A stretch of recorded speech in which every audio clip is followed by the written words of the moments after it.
And the woman said what Benjamin Creme had said. She said, there's been many Christs. I said, there's been one, and his name is Jesus. And people turned from rows around and looked at me like I was crazy. And so then Benjamin Creme came in, and he started the nearly close to 180-degree spin of his neck again. And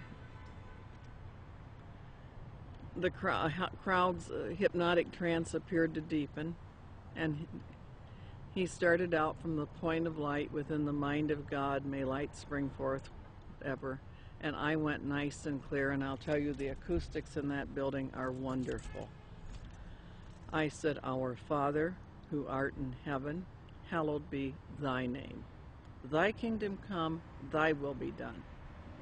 And I did that each and every stanza. And they got down to the last part, said, may light and love and power fulfill the plan on earth, and may it seal the door where evil dwells. And I said nice and loud and clear, I said, may Jesus Christ return to earth and end the evil present in this room tonight. Well, the funniest thing happened, or may I say it did not happen. Benjamin Creme stood there. He waited, and he waited. He clearly was watching for something to come over him, and it didn't happen. And he finally said to the crowd, he said, that will be all. You are dismissed. And of course everybody was extremely disappointed. And we went to the door, and I went walking out. I had brought some co-spies with me. They were kind of chickening out at that point and waiting for me. They were afraid of being ripped limb to limb. And I stood down there, and a number of those people knew me, and they were just furious with me. And I stood there calm, cool, and collected, and I said, well, I said, if you're Maitreya the Christ, Betreya the Christ, or whatever his name's supposed to be, for everything he's cracked up to be, one lousy Christian in there saying the Lord's Prayer shouldn't have stopped him. And Benjamin Creme has never come back to Detroit, although that was probably the most successful night financially and crowd-wise that he'd had in the United States. The following is a video taken in Iraq at a Shia Muslim festival. Share International and Benjamin Creme have put out that this is indeed an appearance of Maitreya, the supposed world teacher for the age of Aquarius, one world government. Commenting on this video, Share International reports, quote, Imam Mahdi, unexpected appearance, proclaims the title of a video posted on YouTube. A miraculous figure of glowing brilliant white light appeared on a video filmed in Karbala, Iraq, on the night of Ashura, 6 January 2008. This Shia Muslim ceremony commemorates the martyrdom of the grandson of the Prophet, Hussein, whose tomb is in Karbala. Benjamin Creme's master confirms that the light figure is Maitreya, Imam Mahdi to the Muslims, and that his dance-like movements with a sword remind us of his coming with the sword of cleavage. Could this be real, or is it a hoax? Is Maitreya real, or is he a hoax? Whatever the case may be, it turns out that it is not only New Agers and occultists who believe in this Maitreya, but politicians, presidents, and elitists also follow Maitreya. Wayne Peterson, a retired American diplomat and admitted supporter of Maitreya with connections to the Pentagon and the United Nations, stated the following about Mikhail Gorbachev in the White House in a Vision magazine interview, June 20th, 2000. Reporter Kendall Klug asks, I believe Mikhail Gorbachev has publicly stated his belief of the existence of Maitreya. Do you know if this is true? Wayne Peterson answers, I have one little story I could tell you about Gorbachev. A friend of mine who has worked with the World Bank went to the Heads of State conference in Europe and gave a speech where he borrowed many of Maitreya's ideas for economic reform out of a book by Benjamin Creme that I had given him. He told me that he had read the book on his flight to Europe and realized that his keynote address to these world officials, especially presidents and prime ministers, it was a very high-level meeting, was going to be very boring, with many having heard similar sentiments over and over. So he thought he would throw in some of Maitreya's ideas into the speech. The country he was in had a reigning monarch who invited him to lunch the next day.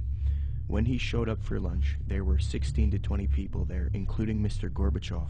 The monarch of this country said to my friend, "I suppose you're wondering why we invited you here today. Well, we are all curious about where you got those ideas for your speech, which you presented yesterday." He said that my friend Wayne gave me a book written by Benjamin Creme about Maitreya's mission. Immediately they nodded their heads. "We thought so," was the apparent response. "That's why we invited you here. We all know of Maitreya, and we're doing what we can for him. But we are not able to say anything publicly because we are world leaders. We each have our own public to deal with." Only one person there stood up and said that they could use his name to legitimize these sightings, and that was Mikhail Gorbachev. He was the only man in the room who would say, "Use my name if you want." The reporter asks, "Do you think President Clinton has had an experience with Maitreya?" Wayne Peterson: "I don't know if President Clinton has. I believe that former President Bush has.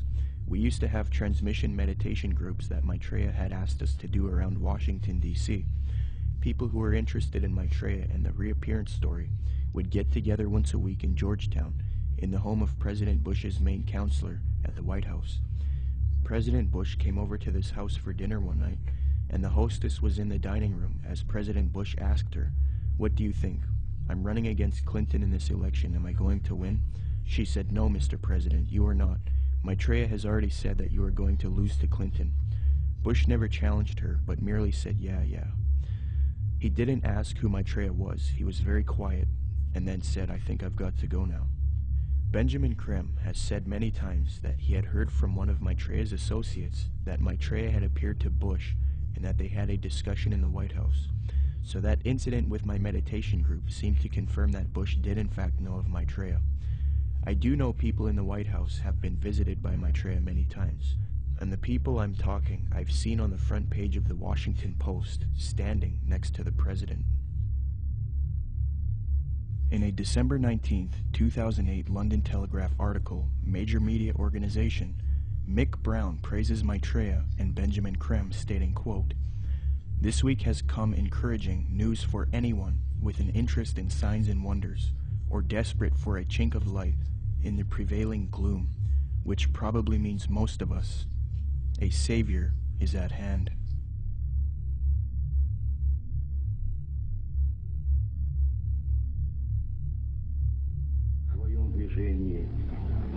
Другом направлении, к новому мировому порядку.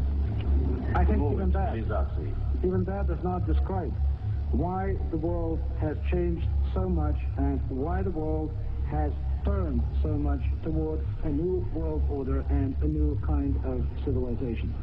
Maitreya is one of the main theosophy in Maitreya.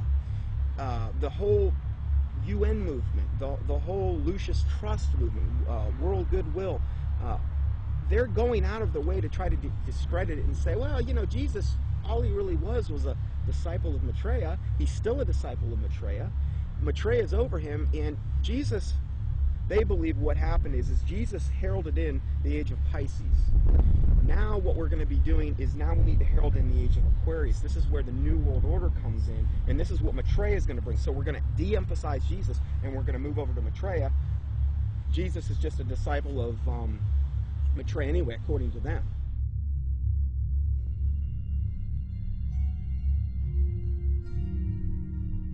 In 1919, the theosophist Alice Bailey was supposedly contacted by one of these ascended masters known as the Tibetan Dijwal Kul. From 1919 to 1949, Bailey would write 24 books, and according to her, she would do automatic writing, a new age way of channeling and letting the force write for you. Bailey would create Lucifer Publishing, which would distribute the works of Helena Blavatsky and the Theosophical Society. She would later change the name to Lucis Trust because Lucifer Publishing was too controversial. Lucis Trust evolved into a large New Age organization, and it is still active today. Lucis Trust is also directly associated with the United Nations. According to the United Nations International Geneva Yearbook 2009, quote, "The Lucis Trust is recognized by the United Nations as a non-governmental organization and is represented at regular briefing sessions at UN headquarters. The Lucis Trust is on the roster of the United Nations Economic and Social Council." Thus, Theosophy and the New Age are now fused into the United Nations, which gives a medium for the New Age agenda to unfold. The aim of corrupt organizations like Lucis Trust and the UN is to create a one-world government, New World Order, which is in accord with the supposed Age of Aquarius,